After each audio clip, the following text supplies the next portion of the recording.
Hello, I'm Dr. Ruth Roberts, your pet's ally. I hope you are well and that so far 2020 has been good to you. It is amazing how the holidays sort of end up sucking us dry, if you will, as far as time and effort and things of that nature. So now that you've had a little bit of time to get past the holidays and get back into regular life, I wanted to talk with you about what being an ally is. And before I do that, I do want to tell you about a couple of things that are coming up actually starting Wednesday. So my good friend Sherry Clark with Fork in the Road has an annual series called The Magnificent Midlife Woman, and her subtitle is How to Feel Fabulous in Your Skin, Your Body, and Your Life When You're 40 Plus. And it's really wonderful that there are people like Sherry and others that are helping women sort of step into this second phase of our lives as we get past all of the sort of regular things with raising kids, having careers, and things of that nature. And I think it's that time of life where we pick our heads up and look around and think, well, okay, I've arrived at what everybody said I should do, but somehow this isn't very fulfilling.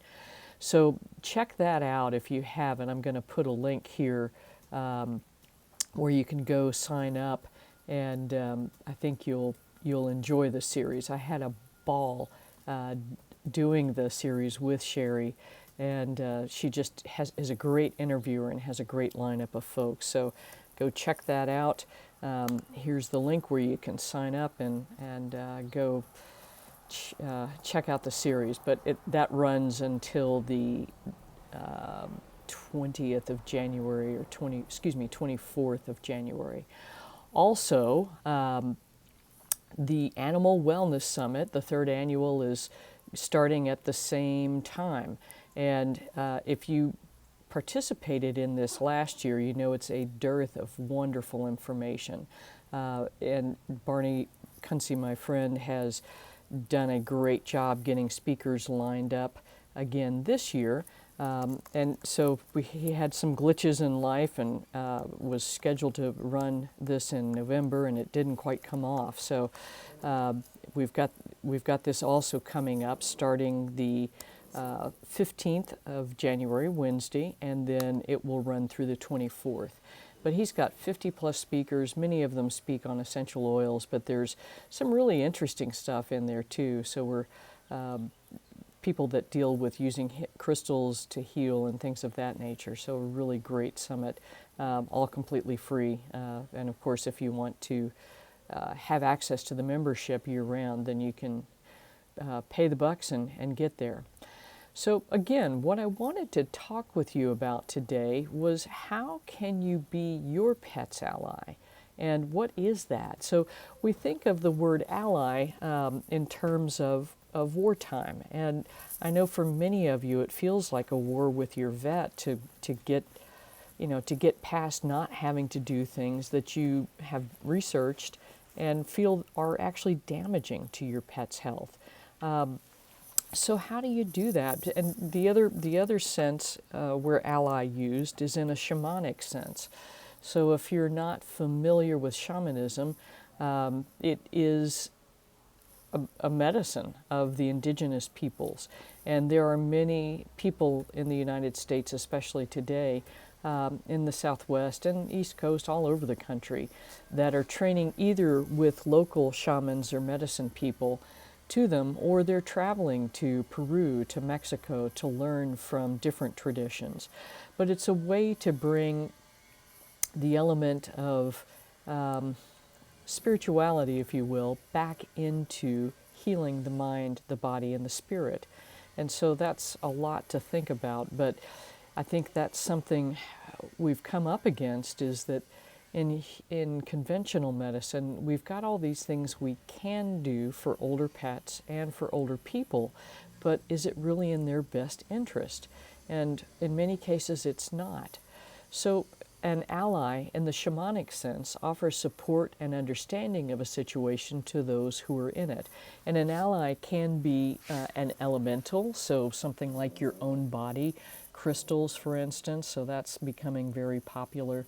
Other gifts from spirit animals, so to speak, and so it can also be again an animal like a bird, a hawk, raven, a mouse, a bee. It's really interesting what messages the animals can bring us, and certainly our own pets as well. But they can be sent to teach you, and sometimes they are animals and sometimes they are angels or spirit beings, but they come to teach us lessons so that we can learn how to understand a situation more clearly and understand what it's trying to teach us.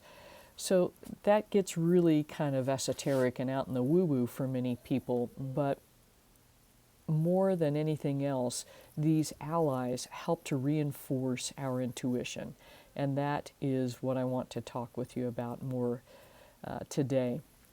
So when we're in a really serious health situation, you're at the emergency clinic and your 12-year-old Labrador has been bleeding internally because its spleen is ruptured, or your pet's had a really horrible trauma, has been hit by a car or something of that nature, been attacked by other dogs.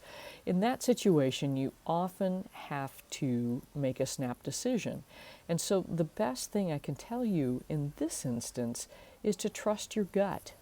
So we're afraid. We don't know what to do. We're confused. The doctor is, asking us to make a choice about our beloved companion. We're afraid that we will lose our beloved companion, and we're afraid that we'll make the wrong decision. And then we're also afraid that the doctor will yell at us for choosing an action they don't agree with.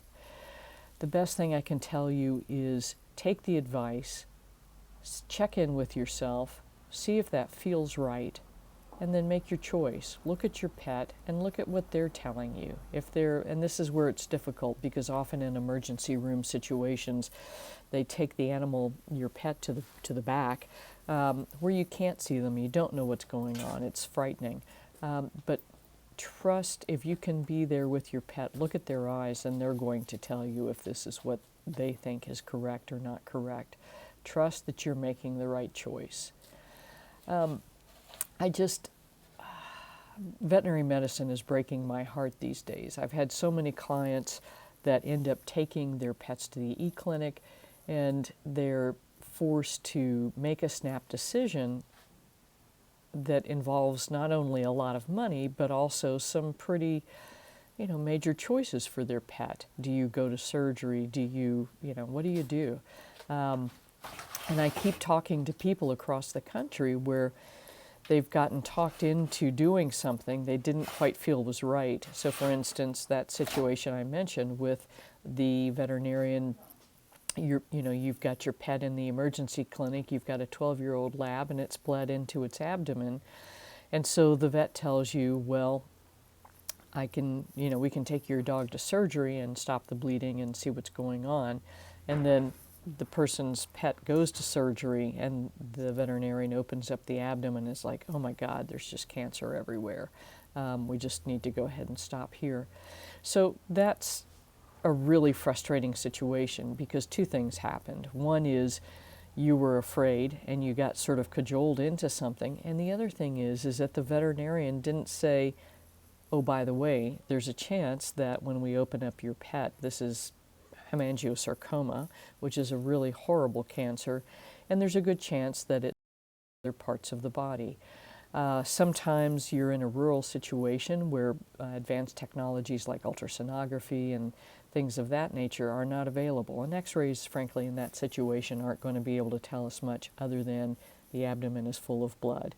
But the veterinarian owes you the duty of saying, by the way, this may already be widespread through your pet's abdomen, so if we get to surgery, we can stop the bleeding, but, it may not be good. So that is just so frustrating to me. The other thing that really frustrates the bejeebers out of me is when pets with intervertebral disc disease go down acutely. They're paralyzed, and you get to the emergency clinic in a more populated area, and they say, oh, well, if you're not willing to do an MRI and surgery, then euthanasia is the only other choice. And this roils me because for decades we managed these guys conservatively when it wasn't an option to have disc surgery in every city. And, is it perfect? No, it's not. But it's not euthanasia, and many pets end up walking, again, maybe not perfectly, but they end up walking and they're able to enjoy their lives. So this is where so many people, that would break my heart. They would see that as the only two choices. The veterinarian was pushing them to do one or the other, and so for many of them, they would end up euthanizing because $5,000 is a ton of money, and that's just not in everybody's budget. Or they had to fight with the veterinarian to get some pain relief just to get their pet to their own veterinarian the next day.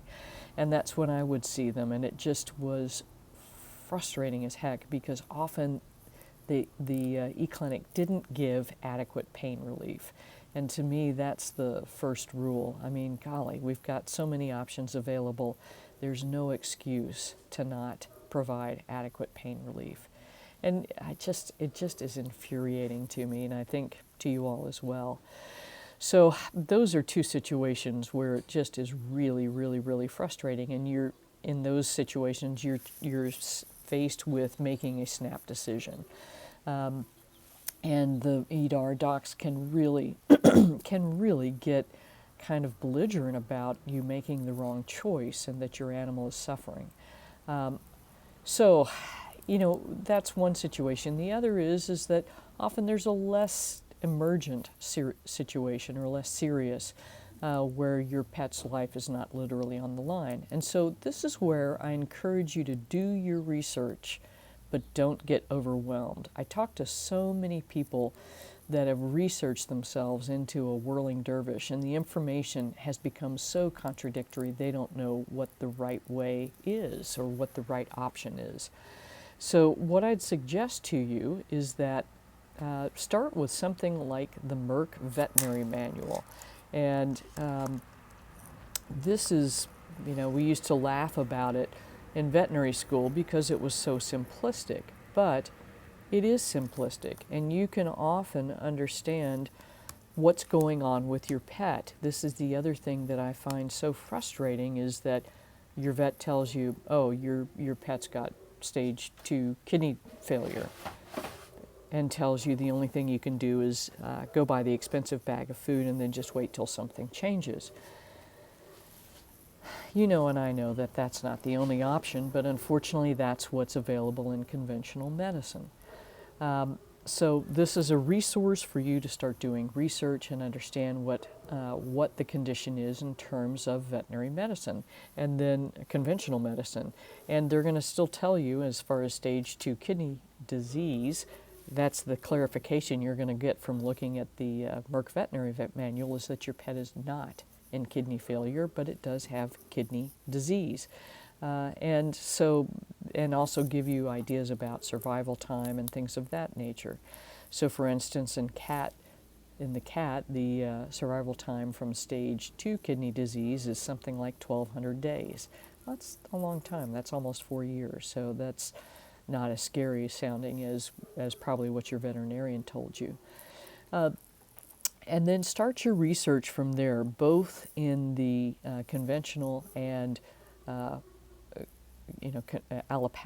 the allopathic sense, and then also in the alternative veterinary medicine options. What I'd encourage you to do is that if you find a resource and they are telling you that this is the only way, their method is the only way, run for the hills. Take the information that is of value, but there is never, almost never, only one way to solve a problem. So if your conventional veterinarian starts telling you there's only the one way to treat the condition, take a very jaundiced view. And then if they start talking about evidence-based medicine, which is what most conventional veterinarians and MDs for that matter seem to think is the only God's honest truth, realize that approximately 12% of the recommendations in evidence-based medicine are backed by double-blind studies, and the rest are provided by industry or they are empirical, meaning that we've done this for 20 years and it seems to be working, which is, kind of how people find their way in medical practice. And then lastly, if you're, just really super confused and you don't know what to do, get a second opinion, whether that's going to another veterinarian in your town or whether that's going to a teaching university.